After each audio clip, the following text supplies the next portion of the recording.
অনেক অবদান। আপনার বীর আবু সাইদ যেমন বীর, আপনারাও বীর। বীরের প্রতি আমার শ্রদ্ধা, স্যালুট অলওয়েজ থাকবে। দেশকে বদলে দিয়েছেন, সমাজকে বদলে দিয়েছেন, রংপুরকে বদলে দিতে হবে। আমরা বৈষম্যের শিকার। উত্তর জনপদের আমরা বৈষম্য, আমাদের এখানে বরাদ্দ নাই, বাজেট নাই, কোনো কিছুই নাই। এটার পিছনে কারণ কি? রাজনৈতিক কারণ, সামাজিক কারণ, অর্থনৈতিক কারণ। বহিরাগত নেতৃত্বে আমাদেরকে কুক্ষিগত করে আমাদের অধিকার হরণ করা থেকে বঞ্চিত করেছে সব ক্ষেত্রে। আপনি আপনার অধিকারের কথা কাকে বলবেন? যারা এখানে আসে প্রশাসনিক কর্মকর্তা, তাদেরকে বলে কাজ নাই তো। তাদের কি সক্ষমতা আছে? তারা এখানেই আপনাদেরকে হেল্প করতে পারে। এই অধিকার আদায় করার মতো ঢাকায় বুকে সংসদে বসে মাথার উপর বাড়ি দিয়ে আপনার অধিকার বরাদ্দ নিয়ে এসে আপনার কাছে পৌঁছে দিতে হবে। সেই নেতৃত্ব আপনাদেরকে সৃষ্টি করতে হবে, তাছাড়া সম্ভব নয়। ওই নেতৃত্ব করবেন, সে নিজের আখের গোছাবে, নিজের ভাই ভাসতে নিজেকে মোটা তাজা করবে, ওই নেতৃত্ব তো প্রয়োজন নাই। ওটা তো আমাদের রংপুরের কোনো উপকার হবে না। বৈষম্যহীন নেতা লাগবে। সেই নেতৃত্ব সৃষ্টি করার সুযোগ এসেছে আগামী দিনে একটা রাষ্ট্র নির্মাণের জন্য, গণতান্ত্রিক। সেখানে সাংবাদিকতার যারা আছেন, আপনার অনেক গুরুত্বপূর্ণ ভূমিকা। আপনাদেরকে বেছে নিতে হবে নেতৃত্ব কাকে দিলে। আপনার আমার এই অঞ্চলের মানুষের পিছিয়ে পড়া, প্রায় 25 বছর পিছিয়ে যাচ্ছে আমরা রংপুর অঞ্চলের মানুষ।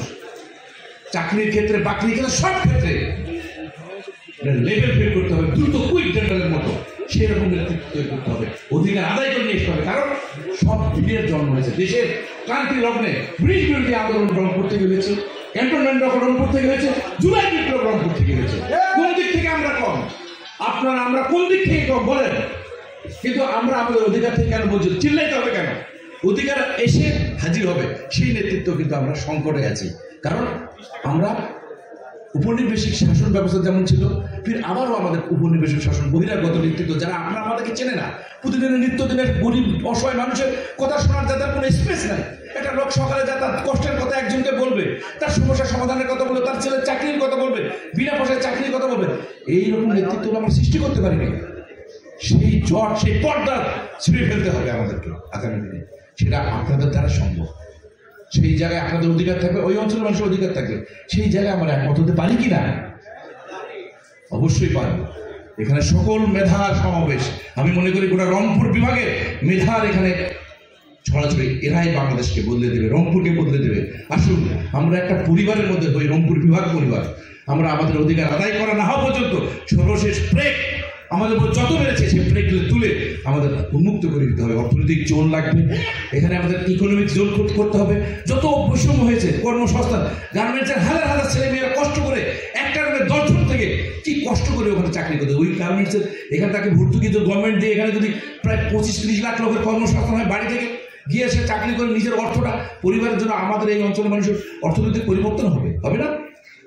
সেই নেতৃত্ব দেওয়ার লোক নাই, শুধু আছে নিজের আখের গোছানো। সেই জায়গাটা উন্মুক্ত করবে এই প্রত্যাশা রেখে আপনাদের যে সকল দাবি। গনি ভাই, আপনি অনেক একজন স্মার্ট সাংবাদিক। আপনার প্রতি আস্থা, বিশ্বাস, জাতীয়তাবাদী শক্তি, সকল শক্তি আপনার প্রতি আস্থা আছে। রংপুরের সকল সাংবাদিক আপনার আস্থা আছে। আপনি টেক ব্যাক বাংলাদেশকে আপনি ঘুরে দাঁড়াতে হবে। ধন্যবাদ।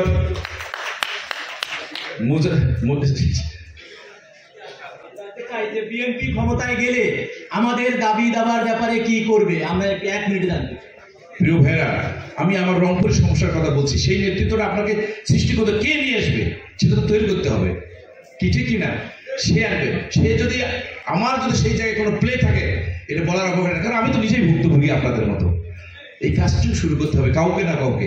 এই অধিকারটা ওই দলের, যে দল ক্ষমতায় থাকে তার দলের সেই শীর্ষ জায়গা থেকে এই আমাদের অধিকার বের করে নেওয়ার যে নেতৃত্ব হবে, তাকে নেতৃত্ব দিতে হবে আমাদেরকে। এই কাজটি প্রথম আমাদের কাজ। তারপরে অধিকার আদায় অবশ্যই হবে। আমার জায়গা থেকে আমি কমিটমেন্ট করতে পারি, আমার দলের জায়গা থেকে আপনাদেরকে সার্বিক সহযোগিতা অবশ্যই করব, করে যাব। আপনাদের বিপদ আপদে, যে কোনো কর্তৃত্ববাদের কালো থাবার যদি কখনো হয়, আপনারা আমাদেরকে স্মরণ করবো, আমরা পাশে থাকবো ইনশাল্লাহ। সবাইকে ধন্যবাদ। ভালো থাকবেন, সুন্দর থাকবেন, সুস্থ থাকবেন, নিজেকে ভালোবাসবেন। এগিয়ে যেতে হবে, অনেক পথ বাকি। ইনশাল্লাহ আপনাদের সহযোগিতায় আমরা সেই পথ সুন্দর করবো, সুস্থ করবো, সুন্দর সাম্য সম্প্রীতির বাংলাদেশ বিনির্মাণকে। আমাকে কথা দেওয়ার জন্য, সুযোগ দেওয়ার জন্য সকল সাংবাদিক ভাই বোনদের প্রতি কৃতজ্ঞতা, ভালোবাসা, আন্তরিকতা রেখে আমি আমার বক্তব্য শেষ করি। ধন্যবাদ।